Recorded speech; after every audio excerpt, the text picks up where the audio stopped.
Shoutout mga kapantingeros at mga kabagani. Ito po kahoy na ito ay isang uri ng kahoy na tinatawag nilang sinukuan.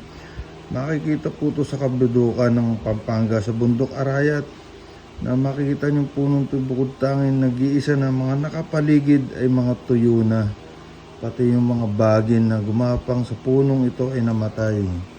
Ito po'y walang pangalan kung anong uri ng punong kahoy, at ito binansagan pong kahoy ng sinukuan. Sobrang tigas po at yan o, tumataginting.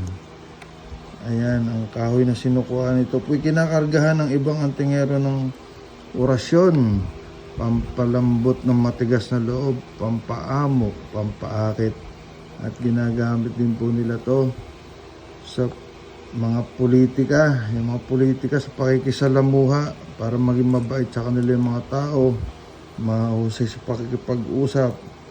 Ayan.